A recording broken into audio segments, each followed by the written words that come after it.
Піднімаємось. Відчуваю себе справжнім космонавтом. Це нагадує зараз такий невеличкий кінець світу. Алахамора.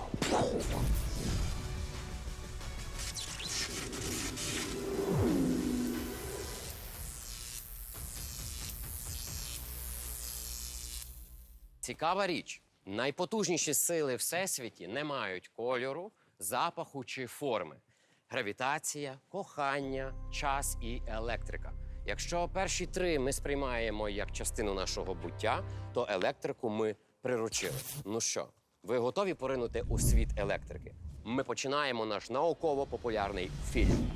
Електрика – це більше, ніж просто енергія. Це сила, що змінила світ. Вона прихована в стінах будинків, живить гаджети, освітлює міста та змушує працювати заводи. Завдяки їй з'явилися сучасні технології, штучний інтелект, електромобілі, відновлювальні джерела енергії. Вона стирає межі між країнами, дозволяючи нам спілкуватися через океани, працювати на відстані та досліджувати космос. Електрика сьогодні настільки звична річ, що ми про неї не думаємо, аж поки вона не зникає. І тоді світ навколо завмирає. Чи думали ви, як електрика перетворюється на світло? Чому ми не чуємо, як вона працює? Або звідки у неї стільки сили, щоб крутити двигун у вашій пральній машині? Як ця енергія мандрує по дротах до розеток? Щоб розібратися у цих і багатьох інших питаннях, нам доведеться пірнути дуже глибоко у світ електронів, бо саме вони перетворюють невидиму силу на видиме світло. Уявіть собі, 6 століття до нашої ери. Греція. Ще не було вайфаю, тіктоку і навіть кави. Але був один дуже спостережливий чоловік Фалес із міста Мілет. Одного разу він потер шматок бурштину об щось пухнасте. Кажуть, чи то об коноплі, чи то об кота. І раптом бурштин почав притягувати всякий дріб'язок. Пір'їнки, часточки пилу. І Фалес такий, магія? Чи наукова сенсація? Тоді ніхто не розумів, що це було. А тепер ми знаємо, це був перший зафіксований контакт людства з електростатикою. А бурштин з грецької «електрон» став настільки популярним, що він дав назву цілому явищу. Отож, друзі, електрика пішла не від лампочки Едісона, а від потертого бурштину і шерсті. То що ж змусило дрібні частинки приклеїтися до бурштину? Відповідь прихована не в бурштині і не в шерсті кота, а глибоко-глибоко всередині всього, що ми бачимо навколо. Бо все, абсолютно все, як ви пам'ятаєте з уроків фізики, складається з крихітних цеглинок під назвою атоми. А в кожного атома є своє серце – ядро, яке складається з протонів і нейтронів. А навколо нього електрони – маленькі заряджені частинки, які постійно в русі. Вони не просто літають навколо, як бджоли над вуликом. Вони розташовані на так званих енергетичних рівнях.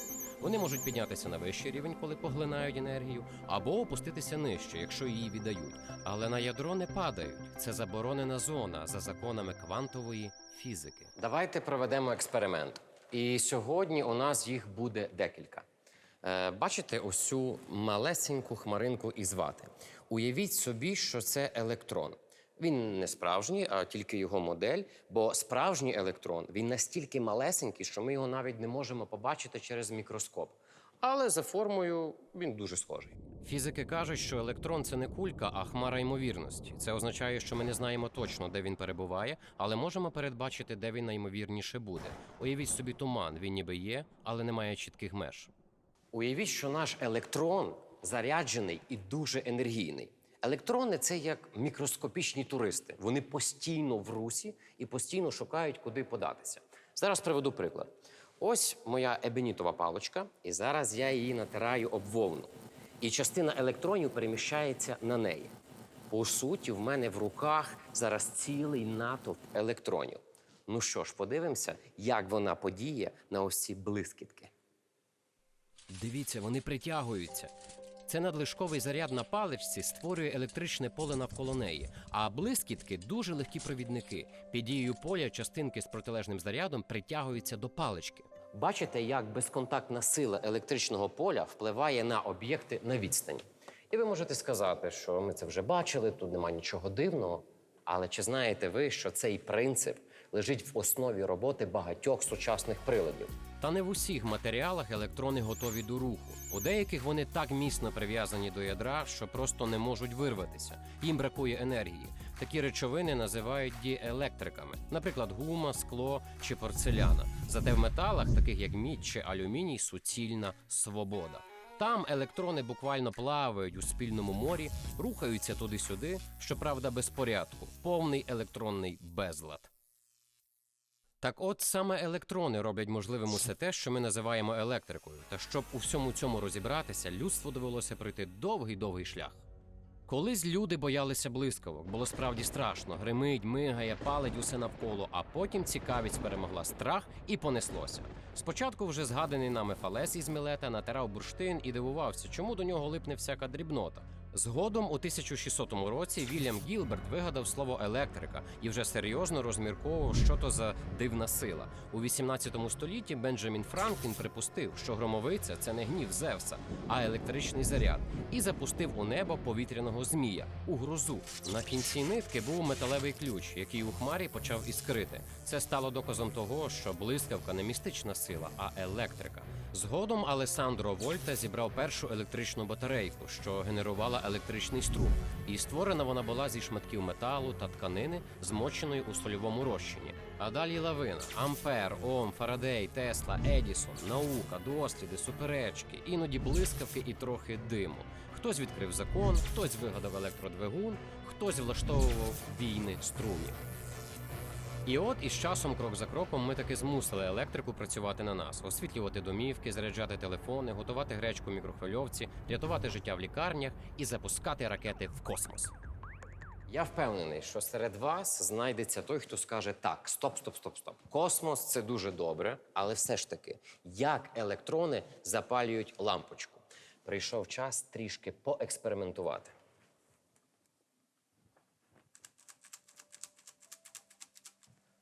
Ви бачили цей хаос? Блискітки літали, крутились, вони не знали, куди подітись. І знаєте, кого вони мені нагадують? Правильно, електронів. Вони себе так само поводять у металів. Метушаться, бігають, як діти на перерві. Але лампочку цим не запалиш. А тепер давайте подивимось, що буде, якщо ми додамо трішечки порядку. Увімкнемо силу, але в нашому випадку це буде фен.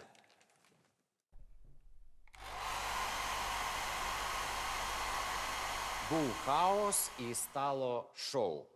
Ви бачили, блискітки полетіли всі в одному напрямку. Так само і електрони. Коли з'являється барабанний дріб, електричне поле. Саме воно запускає усю систему і змушує електрони рухатись впорядковано і передавати енергію. Уявіть, що електрон – це зірка, і якщо в зірки є світло, яке розходиться навколо, то в електрона є електричне поле, така собі невидима зона впливу. Вона завжди з ним. Поле з'являється автоматично, ні підзаряджати, ні вмикати його не треба. Всі інші заряджені частинки довкола реагують на це невидиме поле. Потрапивши в його зону, вони одразу відчувають дію електричної сили. Або притягуються, або відштовхуються.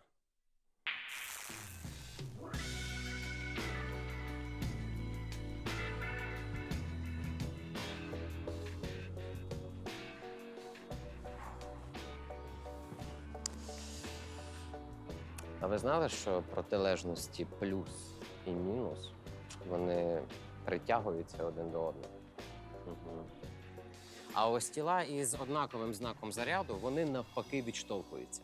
Електричне поле – це просто спосіб передати цей поштовх на відстані. Електрон не торкається іншого, він просто створює поле, яке і діє. А тепер, як це працює на практиці? Електроенергія мандрує проводами, але не так, як уявляє собі більшість. Ми не штовхаємо самі електрони від електростанції аж до вашої мікрохвильовки. Насправді, їх рух у металах схожий на естафету. Кожен передає поштовх наступному. Всі вони починають ледве-ледве рухатись в одному напрямку, від мінуса до плюса. Але ось головне – сама енергія передається не електронами, а через їхнє електричне поле. Це як хвиля на стадіоні. Кожен вболівальник робить малий рух, але загальна картина вражає. Так струм і виникає, і електрочайник кипить. Якщо коротко, електричне поле створює силу, яка діє на електрони. Вона з'являється миттєво по всьому провіднику і дає команду всім електронам одночасно. У відповідь ті починають повільно зсуватись у певному напрямку. І хоч самі частинки майже не рухаються, енергія передається надшвидко до 300 тисяч кілометрів на секунду у вакуумі і трохи повільніше в металі. Це відкриття, що поле через електрони може передавати енергію на далекій відстані. Це і стало основою електротехніки. І не тільки, і загалом цілого нашого світу. Але це ще не вся історія. Як тільки заряджені електрони починають свій рух в одному напрямку, створюється інше поле – магнітне. Магнітне поле виникає навколо будь-якого провідника, по якому тече електричний струм. Воно завжди з'являється перпендикулярно до напрямку руху струму, у вигляді замкнутих кіл навколо проводу. Виходить, що електричне поле керує не рухомими зарядами, а магнітне супроводжує рухомі.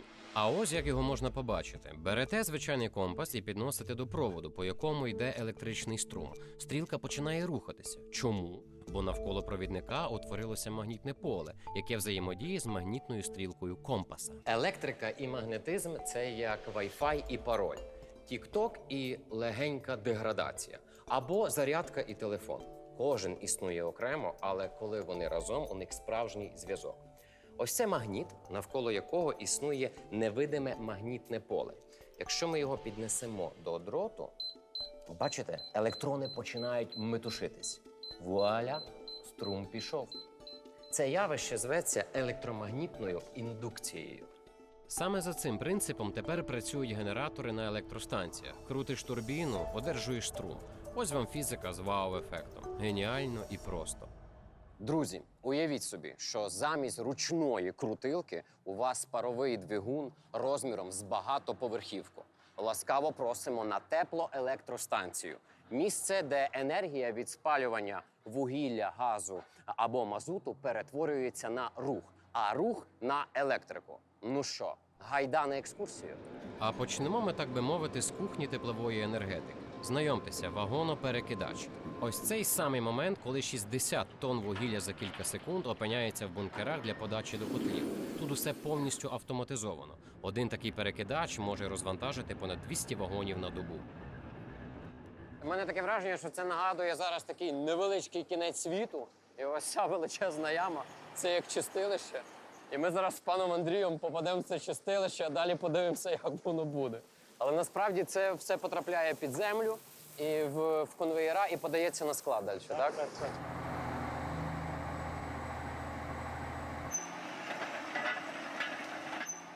Це вже 7 метрів, так? Ага. Ну що, ми спустились в підземне царство Аїда.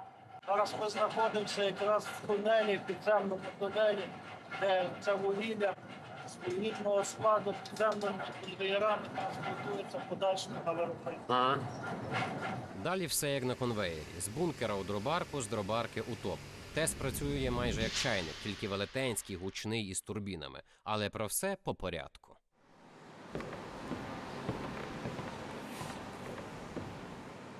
Ось ця гігантська конструкція – це котел. Це рушійна сила теплової електростанції. Саме тут спалюється подріблене в стан пилюки вугілля. Ми палимо вугілля, газ або мазут. У результаті отримуємо супергарячу пару під шаленим тиском, яка здатна крутити ось таку турбіну вагою в кілька десятків тонн. Ця пара мчить по трубах і врізається в лопаті турбіни, подібно до потоку води, що обертає колесо млина. А далі турбіна крутить ротор, той рухає магнітне поле, а воно штовхає електрони. І вуаля, струм побіг по проводах. А ось і турбіна! Це така собі робоча конячка. А позаду генератор. Це її серце, яке качає струм в мережу. Якщо генератор – це серце теплової електростанції, то ось тут її мозок – це блочний щит керування, або просто БЩУ – кімната, де все контролюють. На кожен енергоблок є свій окремий щит управління. Зараз ми знаходимося на блочному щиті управління. Саме тут постійно відстежується тиск, температура, частота обертання турбіни, напруга, рівень води в котлі і, хлопці, я нічого не забув, і струм, і сотні інших параметрів. Скажіть, будь ласка, ви знаєте всі ці кнопочки, які тут є? Ви знаєте, що за що відповідає, так? Точно? А за що оця відповідає? Це амперметр. А оця? Теж положильник. А оця? То ключ управління. Ну добре, а оця? Я просто вас хотів перевірити. Така схема турбіна, генератор струм нам здається вже звичною справою. Але уявіть, як це вразило людей понад 100 років тому. І сталося це в Одесі. Саме там у 1885 році з'явилася перша електростанція на території сучасної України. Відтоді ніч у місті вже не була такою темною, як раніше. Уже за кілька років, а саме у 1890 році, освітленню дивувались усьому в Києві. Саме тут, по вулиці Рейтерській, була запущена перша вугільна електростанція. Маленька станція, але ефекту було як від запуску ракети. Хоч потужності станції вистачало всього на 320 лампочок, але тоді це був прорив, справжня електрична революція в місті.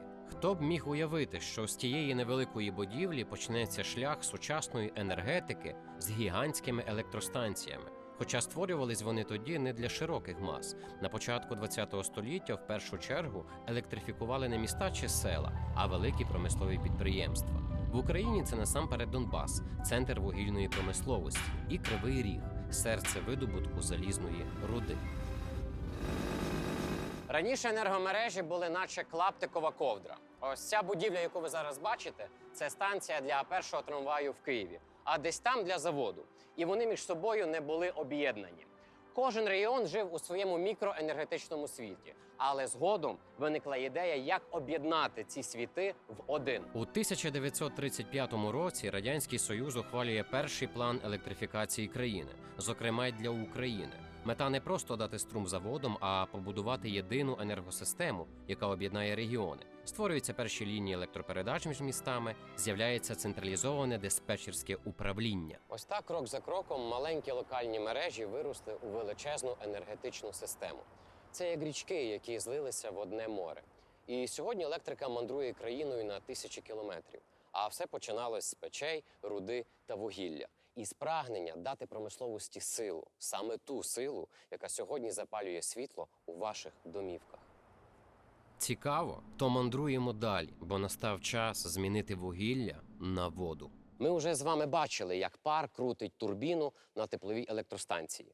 Ну а тепер прийшов час познайомитись з гідроелектростанцією. Це місце, де вода виконує усю роботу. Тут не потрібно спалювати ні газ, ні вугілля. Достатньо ось такої річки правильної висоти падіння між водосховищем та руслом річки. Чим більший потік, тим сильніше тисне вода, коли падає вниз. Цей тиск – справжнє паливо для турбіни. Ось чому будують греблю і створюють водосховища, акумулюють воду, яку потім перетворюють на енергію. Ось ці водоприймачі – це як двері у світ, де починає створюватися струм. Ось тут вода починає свою мандрівку, і вона потрапляє у турбінні шахти. Ви знаєте, мені це нагадує, як гірка в аквапарку, але замість веселощів тут просто шалений тиск і неймовірна швидкість.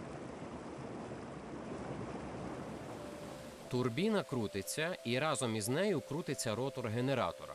А там уже знайомий нам процес – магніти, котушки, індукція. І завдяки цьому всьому з'являється електрика, яка живить наші будинки і міста.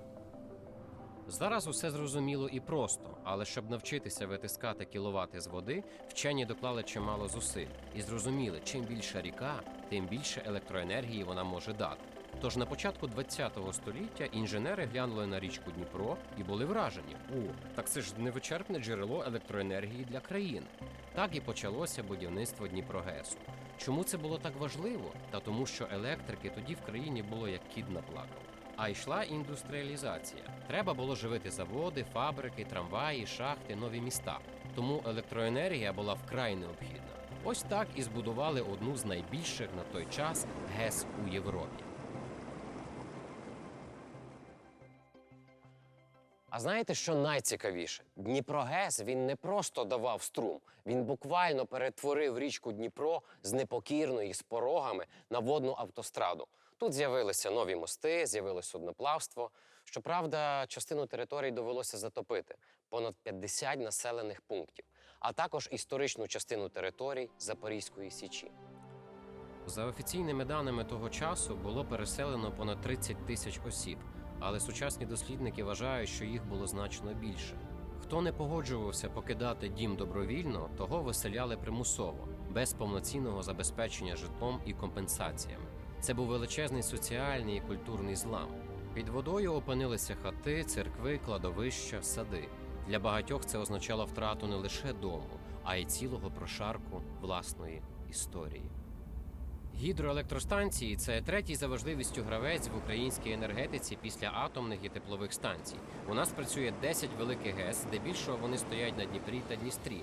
А ще по всій країні є майже півсотні менших станцій, так званих малих ГЕС. До повномасштабної війни всі разом ці підприємства робили вагомий внесок у нашу енергосистему. Загалом гідроенергетика забезпечувала близько 8% усієї потужності української електромережі. А ми далі в дорогу. І наступна наша зупинка – вітряки, де енергію генерує не вода, а вітер. І принцип той самий – крутиш і отримуєш струм. Мені так цікаво, як воно все виглядає із середини. Я вже не можу дочекатись, коли опинусь всередині величезного вітряка. Поїхали!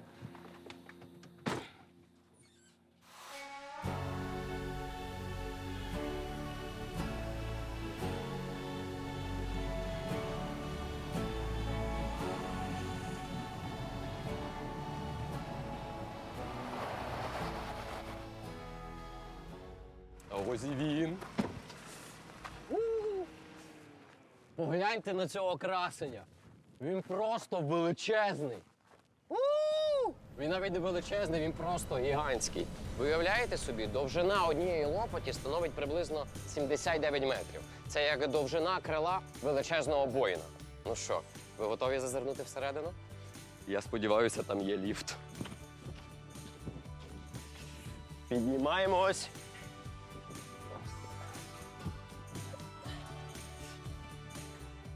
Є хтось вдома? Доброго дня. Добрий день. Кого? Іван. Олександр. Дуже приємно.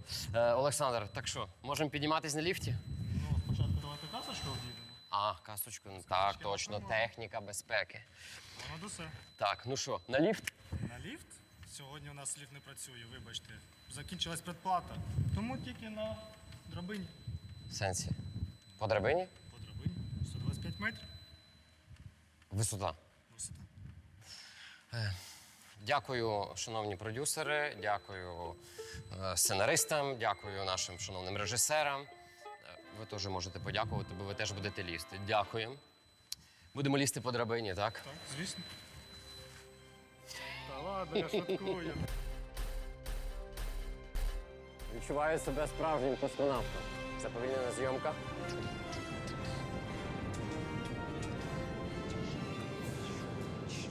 Тепер трішки прискоримося.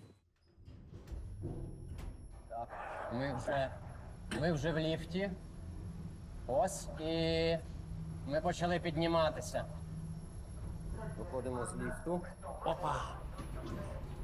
Я на самій вершині, на самому вітряку. Те, що я вам зараз покажу, це неймовірна просто краса. Я пролив не одну краплю поту, щоб сюди добратися, і зараз я вам покажу.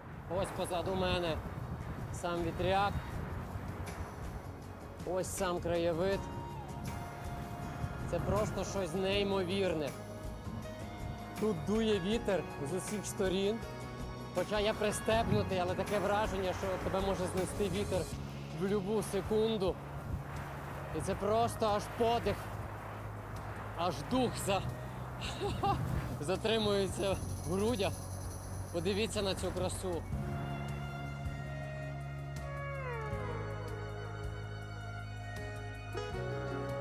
Лопаті ловлять вітер, передають обертання валу, той крутить генератор, і з цього обертання народжується електрика. Уявіть, одна така сучасна турбіна здатна забезпечити електроенергію велике село, близько 1000 домогосподарств. І все це завдяки звичайному вітру. Коли ти на землі дивишся на велетенський вітряк, ти до кінця не можеш збагнути і зрозуміти його розміри і масштаби. Зараз наді мною знаходяться 3 лопаті. Вони готові до монтажу самого вітряка. Щоб ви розуміли, вага однієї лопаті становить приблизно 22 тони. Подивіться на ці масштаби. До повномасштабного вторгнення Росії в 2022 році Україна поступово набирала темп у вітроенергетиці. У 2021-му наші вітряки виробляли майже 2% всього струму в країні, а це приблизно 3,5 мільярди кіловат-годин електроенергії. Але з початком війни все змінилось. Близько 70% вітрових потужностей опинилися на тимчасово окупованих територіях у Донецькій, Луганській, Запорізькій та Херсонській областях. На сьогодні більшість із цих станцій зупинені або пошкоджені внаслідок бойових дій, деякі розграбовані, частина інфраструктури знищена. Але є й хороші новини. Попри все, Україна не здалася. У 2023 році в умовах війни в експлуатацію ввели нові вітрові електростанції. Цього ще не робив ніхто у світі. І це одна з таких електростанцій у Миколаївській області.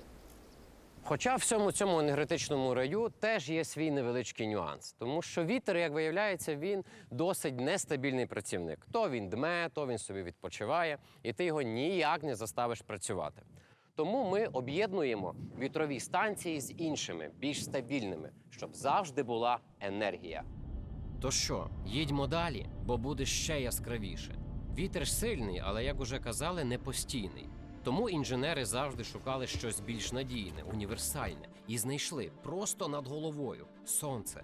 Воно за секунду випромінює в 9 тисяч разів більше енергії, ніж усе людство споживає за цілий рік.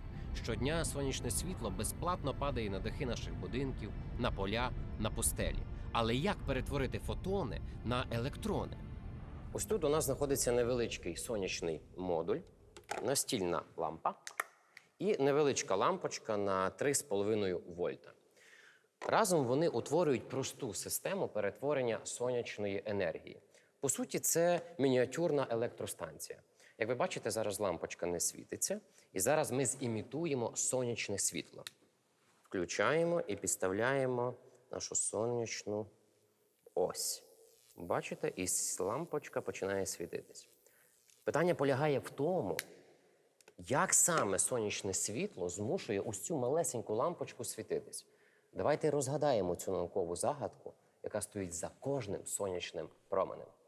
Наше Сонце не просто вогняна зірка, це найпотужніша електростанція в нашій частині космосу. І працює вона без жодної труби, котла чи турбіни. Зустрічайте місце, де сонце працює на повну ставку. Сонячна електростанція. Це місце, де немає жодних рухомих частин, а тільки робота фотонів. І кожна з цих сонячних панелей їх ловить. Тож давайте зрозуміємо, як усе це працює, звідки береться електроенергія. Давайте розбиратись.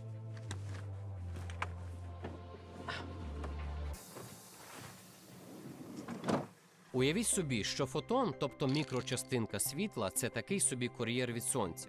Більшість сонячних панелей зроблені з кремнію. Це напівпровідник, який утримує електрони на місці, доки не прилетить наш фотон. Цей квант світла влучає в панель, точніше в атом кремнію, і передає свою енергію електрону, що перебуває на зовнішньому електричному рівні атома. Електрон, отримавши такий імпульс, вискакує зі своєї орбіти і починає рухатись. І ось усі ці міні-комірки на сонячній панелі, немов пастки для фотонів. Усі разом вони їх ловлять і перетворюють на електричний струм. Сонячна панель влаштована так, що коли на неї потрапляє світло, всередині утворюється електричне поле. І електрони розпочинають свій шлях до металевих контактів. Але є один маленький нюанс. Панелі виробляють постійний струм, а наші чайники, пилососи і зарядки, вони потребують змінний струм. Тож в гру вступає інвертор. Ось він. Це такий собі, знаєте, електричний перекладач, який перетворює постійний струм на змінний, який можна використовувати в побуті. У 2021 році сонце допомогло Україні виробити понад 6,5 мільярдів кіловат-годин електрики. Це майже 5% загальної кількості виробництва. З початком повномасштабної війни в 2022-му ситуація змінилася. Тоді ми втратили близько 30% виробництва сонячної електроенергії. Багато станцій опинилися під окупацією, а ті, які вдалося звільнити, наприклад, як у Снігурівській громаді на Миколаївщині, виявилися практично знищеними. Але українці не з тих, хто здається. Вже у 2024-му ми встановили ще близько 800 мегаватт нових сонячних потужностей. Електроенергію від сонця роблять не тільки на велетенських полях. Все більше українців перетворюють свої маленькі дачні будинки на електростанції. Чому? Ну, по-перше, сонце світить безкоштовно. По-друге, це енергетична незалежність. А по-третє, надлишок енергії можна продавати державі. І це вже не просто малесенький дачний будинок, а це цілий бізнес. І хоч уночі сонячна станція не працює, вдень вона дуже ефективна. А якщо є ось такі акумулятори, то це вже вищий рівень, бо це здатність накопичувати електрику на потім. Головне, що ця енергія зелена і без викидів. І щоб ваша маленька електростанція працювала на повну потужність, пам'ятайте доглядати за чистотою панелей. Тому що навіть ось такий малесенький шар пилу може знизити її ефективність. Якщо панелі – це енергія світла, гідроелектростанція – сила води, вітряк – сила вітру, то далі все набагато серйозніше. Ось там енергія, яку роздобули зсередини атома. І повірте, це не просто батарейка якась із супермаркету. Це потужне джерело, яке здатне живити мегаполіси. Ну що, ви готові дізнатись, як працює атомна електростанція? Але спочатку розберімося, чому для виробництва електроенергії на АЕС використовують збагачений уран-235, а не, скажімо, деревину чи вугілля. Бо хоч би як добре горіли дрова в каміні чи вугілля в печі, для ядерної реакції цього замало. Такого вогню вистачить максимум хату обігріти чи борщ зварити. А щоб уявити потужність цього самого урану, ось вам трохи інформації для роздумів. Ось цей блискучий стержень – це не просто сувенір із наукового музею. Це елемент паливної збірки для ядерного реактора. Всередині кожної такої трубочки знаходяться ось такі малесенькі таблеточки. Саме так виглядає збагачений сплавлений уран-235. Вага ось такої малесенької пігулки всього-навсього 5 грамів. Але повірте, ця крихітка має величезний енергетичний потенціал. Алахамора! Така пігулка здатна замінити майже тонну вугілля, понад 600 літрів нафти або 486 кубометрів природного газу, а ще майже 2 тони деревини чи понад 600 літрів бензину.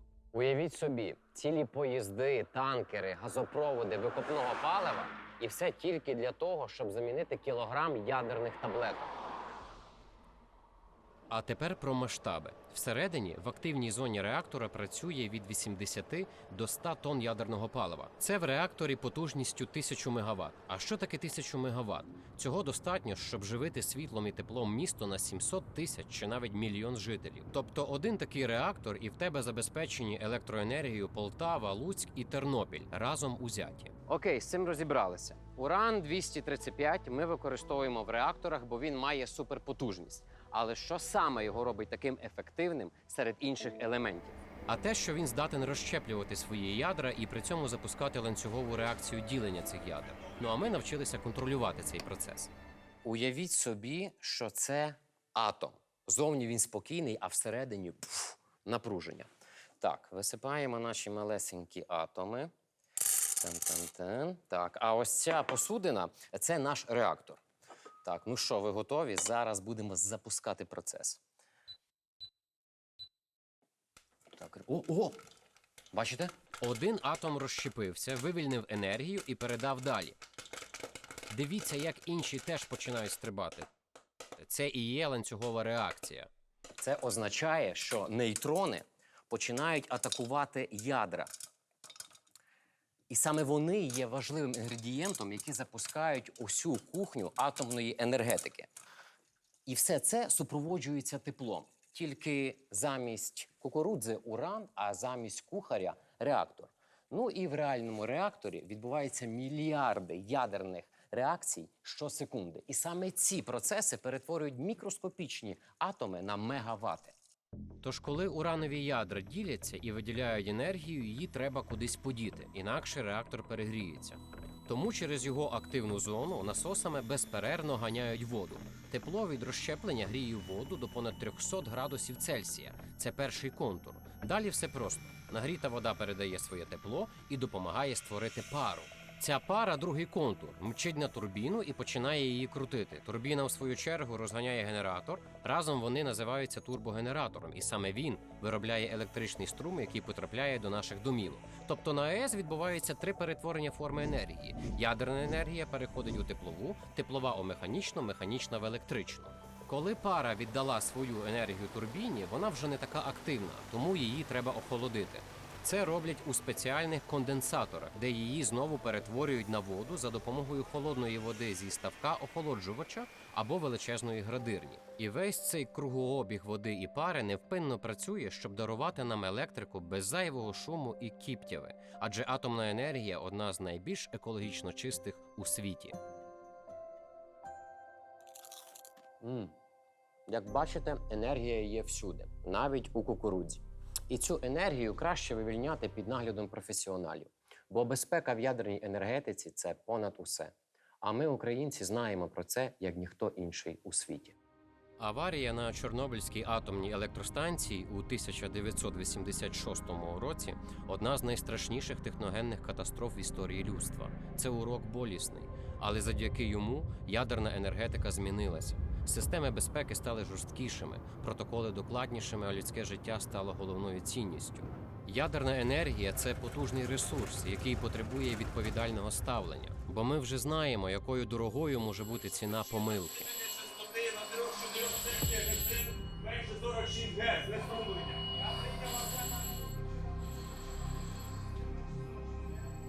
На цій атомній станції аварійна ситуація. Сталося відключення АЕС від загальної енергомережі.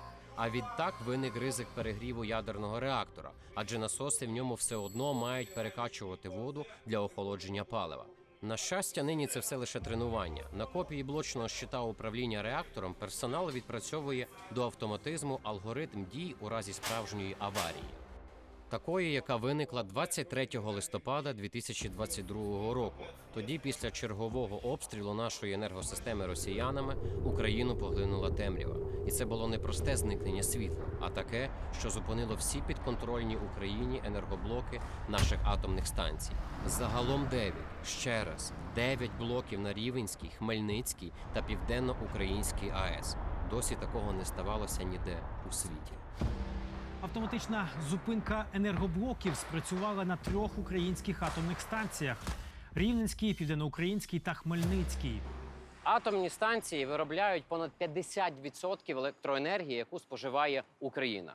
Атомна енергетика для нас – це ключовий елемент енергетичної безпеки. Без неї, та навіть без атак росіян, світло в наших домівках було б рідкісним гостем. Це як сонце взимку. Отже, чи можливе життя в Україні без АЕС? Ні. Це як підключити праску до картоплини. Електрика в ній теж є, але ефекту нуль. Українські енергетики тоді зупинили реактори, увімкнули дизель-генератори, такі собі павербанки для атомних станцій, і забезпечили живлення для охолодження. Вони буквально втримали ситуацію на межі, не давши їй перетворитися на Чорнобиль-2. Але це була лише половина справи, бо реактори ще треба було запустити знову, а для цього потрібна величезна кількість електроенергії. Та звідки ж її взяти, якщо вся система лежить? І тут на допомогу прийшли енергетики Європи. Вони того ж дня передали Україні струм через нове з'єднання з європейською енергомережею ENTSO-E. Завдяки цій підмозі українські інженери змогли розбудити реактори, запустити турбіни, і знову струм пішов у лікарні, будинки, заводи. Про європейську електромережу, частиною якої стала Україна під час повномасштабного вторгнення, ми з вами поговоримо трішки пізніше. Бо зараз є одне надважливе питання, в якому ми повинні з вами розібратися. Чи запитували ви себе, як струм, який, наприклад, виробляє Рівненська АЕС, потрапляє до Києва? І ви, напевно, відповісте, по дротах, очевидно ж. І ви будете праві, але тільки частково. Бо струм – це не вода, яка тече в трубах. Він не тече собі по лініях і може десь там зупинитись, допоки ви не вирішите вимкнути світло. Електроенергії має вироблятися рівно стільки, стільки потрібно в дану секунду. Не більше і не менше. Тобто виробити електроенергію – це лише половина справи, бо справжній виклик починається тоді, коли її треба доставити у міста, села, на заводи, до вас додому. Як саме це працює? Що відбувається після турбіни? І чому електриці доводиться проходити складний маршрут із перешкодами? Отже, їдемо далі. На черзі велика електроподорож. Навіщо нам ось ці трансформатори? Насправді їхнє завдання полягає в тому, щоб змінити напругу, яку виробляє станція. Найчастіше це підвищити від 110 тисяч до 330 тисяч, а іноді й до 750 тисяч вольт. Навіщо це робиться? Не знаю, скоро дізнаємося. Річ у тім, що передавати електроенергію на далекі відстані без втрат – завдання непросте.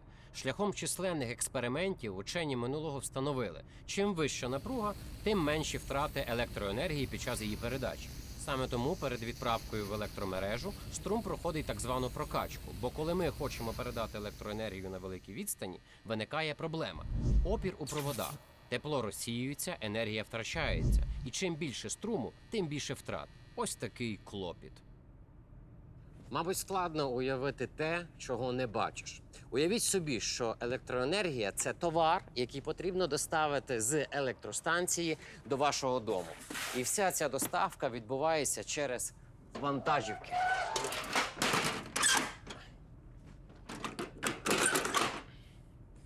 Поїхали!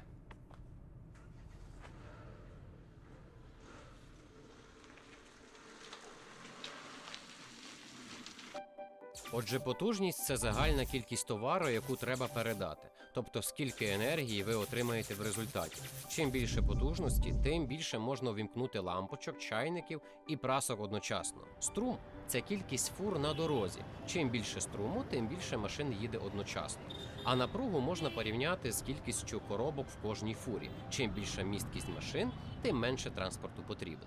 Отже, електрика вирушає в дорогу з високою напругою, ніби експрес без зупинок. І тепер ми можемо піднятися трохи вище, туди, де струм мчить зі швидкістю світла на висоті, яка може сягати 30 метрів над землею. Це як 9-поверховий будинок. Так, друзі, ну все, я надягнув свій спецодяг. Пане Василь, розкажіть мені, що мені далі робити? Як мені закріпитись, щоб я не випав? Закріпитися, стаємо корзину. Так, це я сюди взяла. Зараз. Чекайте. О! Так. У-ху! О, друзі, піднімаюсь. Так, щось воно дуже помало. Ну, поки не страшно, це тільки десь пів-метр. І я тут не просто так милуюся оцими прекрасними краєвидами. Я завжди хотів це побачити, а саме енергетичне шосе або магістраль, по якій електрика передається з електростанції до наших домівок. Зараз тут напруга 110 тисяч вольт. Трішки вище вже 330 тисяч вольт. Як ви знаєте, є і 500 тисяч вольт, і навіть 750 тисяч вольт. До речі, в мене тут є дріт, щоб ви знали, його діаметр становить десь 3 сантиметри. Ну, для такого кусочка це не дуже багато, я вам скажу. Але ви тільки уявіть, якщо його довжина становить 1 кілометр, то вага понад 2 тони. Хлопці, у вас там все добре? Може, я якось поможу вам? І ми справимося. Не хочу, щоб я їм допомагав. Довжина ЛЕБ може сягати сотень кілометрів, як звідси до іншого кінця країни. Наприклад, лінія Рівне-Київ розтягнулася на 353 кілометри. Загалом же протяжність українських електричних мереж становить, просто вдумайтесь, понад 1 мільйон кілометрів повітряних та кабельних ліній. Цією кількістю проводів можна було б обмотати землю по екватору 25 разів. Але незважаючи на всю свою силу та велич, ця система вельми крихка. Один збій і все може посипатись як картковий будинок. Вітер, обмерзання, падіння дерев – усе це загрози. Саме тому за лініями передачі електроенергії стежать 24/7. Скажіть, я просто взагалі не знаю, чого так. От я бачу, коли пташка сідає на провід, її током не б'є. Чого так? Її током не б'є, вона сідає на провід. В неї немає заземлення. Вона торкається землі. Якщо вона сяде, наприклад, до траверса біля опори, якщо там буде контакт під пташкою, зразу і лінія відключається, лелеки сідають. Навіть лінія відключається, коли може сісти одна маленька пташка? Стоять так загороджувачі. Бачите, може на опорах стоять так загороджувачі. ізоляція, щоб пташки не сідали там, де ізоляція. Ага. Українська енергосистема як живий організм, і кожна така лінія його артерія. Але якщо в цих проводах біжать сотні тисяч вольт, то як же пральна машина у вашій оселі не перетворюється на феєрверк? Щоб розібратися у цьому, ми вирушаємо до місця, де електроенергія переходить із магістрального рівня на розподільчий, до знижувальної трансформаторної підстанції. Техніка безпеки, без цього сюди заходити не можна.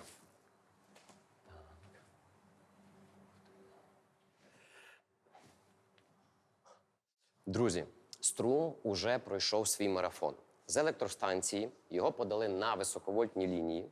Далі він пройшов ще декілька підстанцій, і нарешті він опиняється тут, на знижувальній підстанції. Саме тут струм заспокоюють, тобто знижують напругу зі 110 тисяч вольт до 10 тисяч. Ви знаєте, в мене таке враження, що ніби ось це все обладнання, воно говорить з електроенергією. Тихо, тихіше, молодець. Зараз ти працюєш у тихому житловому кварталі. Це критичний етап, бо трансформаторна підстанція стабілізує параметри струму, зменшує напругу і робить її безпечною для кінцевого споживача. Високу магістральну напругу 110 тисяч вольт понижують до більш зручної для розподілу в регіоні – 35 тисяч вольт. Електрика тепер готова мандрувати до району, міста або великого підприємства. Міська або селищна підстанція пригальмовує струм ще до 10 або 6 тисяч вольт. Це вже рівень, який надходить до трансформаторних підстанцій у кварталах, мікрорайонах чи селах. І нарешті остання трансформаторна підстанція перед будинком. Тут напругу знижують знову до 400 вольт трифазної мережі або 230 вольт на фазу. Саме те, що в нас у розетці. Звідси розподіляється електроенергія, правильно я розумію? Тут приходить з трансформатора 10 кВт і Ага. йде розподілення на більш маленькі, на РП і на ДП. Я зрозумів. Скажіть, будь ласка, а я можу якось вам допомогти, щось спробувати зробити? Можна? От ви щось крутите, я би зараз спробував з вами покрутити. Можна? Ні, не покрутити, а ну, отут попробуйте, нажміть. І що це буде? Нажміть. Просто нажати цю кнопку і Да, все? зараз ми пробуємо. Так, увага, зараз буду нажимати. Зараз ми пробуємо вимикач, Все, як він буде включатися. ось сюди. О, божечку ти мій! Але на цьому подорож електрики не завершується, бо щомиті по всій країні хтось варить каву, запускає ліфт чи якийсь верстат на виробництві або вмикає обігрівач. І якщо уявити, що електрика – це посилка, яка має дістатися до кожного дому, то люди, які працюють у цій будівлі – логісти національного масштабу. Укренерго не виробляє електрику, а розподіляє її, керує високовольтними лініями, які з'єднують електростанції з містами, селами та підприємствами. Увага, увага, Харків. Зменшуємо зараз потужність. Так, тому що в Чернівцях проходить зараз фестиваль дерунів. І вони просять, щоб ми їм підкинули трохи мегаватт. Як чути? Чути добре, прийнято. Дніпро, увага, увага, я маю для вас хороші новини. Можете підключити своїх 4 чоловічків. Дякую. Ну, тих, які у вас стоять на СТО і махають руками. Так, бо зараз у Львові зменшилось споживання, всі люди в церквах. Так що можемо вам трішки передати. Уявляєте? І все це в реальному часі, цілодобово і без права на помилку. Тут постійно слідкують за балансом виробництва та споживання. Щосекунди, уявіть, якась станція виробила трохи більше, а в іншому регіоні несподівано знизилося використання. Якщо нічого не зробити, буде аварія. Система втратить баланс, можуть перегрітися лінії, впаде напруга і спрацюють аварійні відімкнення. Але диспетчери все вирівнюють ще до того, як ми встигнемо зітхнути. Бо електрика – це ритм, який повинен бути бездоганно точним, навіть коли йдеться про передачу сотень мільярдів кіловат-годин електроенергії щороку. Саме завдяки цим людям світло з'являється, коли нам потрібно і де потрібно. І навіть коли ракети нас атакують, система тримається. Хлопці і дівчата, ми вам дуже дякуємо за це світло, і ми це дуже цінуємо. З 2022 року диспетчер Укренерго – це вже не просто людина, яка керує енергією. Це той, хто з тисячами енергетиків по всій країні веде боротьбу за світло. Росія атакує українську енергосистему безперервно. Під ударами ТЕС, ГЕС, сонячні та вітрові електростанції, лінії електропередач, підстанцій. Усе, куди можуть дотягнутися смертоносні ракети і дрони. Це один із об'єктів енергетики, який зруйнувала Росія. Це місце було атаковано не один раз. Як ви бачите, тут обвалився дах, згоріли турбіни, і поплавились трансформатори. Потужність одного такого блоку могла забезпечити приблизно третину Києва. Жодна країна світу ще не зазнавала настільки системної руйнації енергетичної інфраструктури. До прикладу, цю станцію обстрілювали понад 200 разів. Після ворожих атак енергетики 51 раз піднімали блоки ТЕС із нуля. Збитки, заподіяні одним таким ударом, це не просто сотні мільйонів гривень, це втрачений час. Бо щоб відновити таку станцію, потрібен не тиждень і не місяць, це роки. І це лише один об'єкт, а їх сотні. І під кожним уламки, попіл, праця тисяч людей і втрачені життя наших енергетиків. Руйнації – це реальність війни. Та навіть у темряві завжди можна знайти промінь світла. Для нас таким став енергетичний міст із Євросоюзом. У березні 2022 року, просто під час повномасштабного вторгнення Росії, Україна екстрено від'єдналася від російсько-білоруської енергосистеми, частиною якої була доти і приєдналася до європейської ENTSO-E. Відтоді ми частина Європи не лише політично, а й енергетично.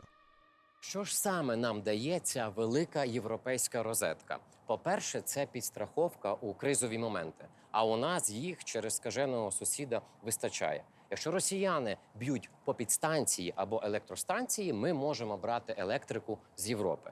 З 2022 року імпорт світла з Європи врятував мільйони українських домівок від темряви. Словом, раніше ми були самі, а тепер під'єднані до єдиної енергетичної мережі Європи, бо система ENTSO-E – це 27 країн, 400 мільйонів споживачів і понад 1000 гігават потужностей. Але бути частиною великої системи – це не лише про захист і взаємодопомогу. Це і про здатність швидко змінюватися. І поки ворог цілив у наші ТЕС і ГЕС, українські енергетики не сиділи, склавши руки. Вже нині по всій країні встановлюють мобільні газотурбінні установки, компактні, швидкі в монтажі та здатні давати струм там, де це критично важливо. Ми переходимо від старої централізованої системи до гнучкої, децентралізованої, де кожен дах із сонячною панелью – це вже частина енергомережі, а кожен користувач – потенційний виробник. Україна планує нарощувати зелену генерацію – вітряки, сонце та біомасу.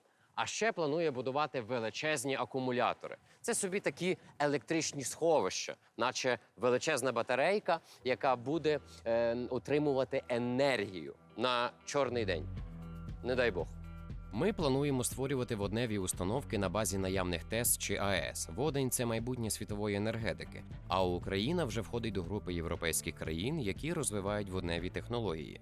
А ще уявіть собі ядерний реактор розміром не з футбольне поле, а десь як невеличкий супермаркет. Саме такі маленькі модульні реактори вже планують розвивати в Україні. По-перше, вони гнучкі, по-друге, вони безпечні, а по-третє, вони досить компактні. Один модуль може виробляти до 400 мегаватт. І не потрібно витрачати декілька років або декілька мільярдів євро, щоб збудувати чергову станцію. І Голлівуд не буде знімати серіал, якщо щось піде не так. І тепер увага, найцікавіше. Одне з місць потенційного будівництва малих реакторів розташовано в Чорнобильській зоні. Так, тій самій. Територія, яка колись була символом ядерної катастрофи, може стати осередком інновацій в енергетиці. До речі, ви знаєте, що кожен із нас світиться не в переносному, а буквальному сенсі. Так, ось навіть зараз, коли ви дивитеся фільм, ваше тіло випромінює світло. На жаль, його не видно неозброєним оком, і вчені зробили це відкриття у 2025 році і назвали його ультраслабким фотоновим світінням. Це світіння – результат мікроскопічних процесів всередині наших клітин. Коли організм працює, він світиться. Коли гасне, зникає саме світло. То виходить, що життя і є світло – природнє, чисте. І це світло може бути у погляді, в підтримці, навіть у простому слові «я поруч». І особливо воно помітне у темні часи. Можливо, саме це світло варто зберегти. Ніж упаде, закінчиться день, залишиться лиш любов. Не бійся нічого, я чую твій голос крізь вибухи та віки. Та світло моє не згасне ніколи, ніколи не підведе. Ми будемо разом на іншому боці ріки. тебе я зустріну на іншому боці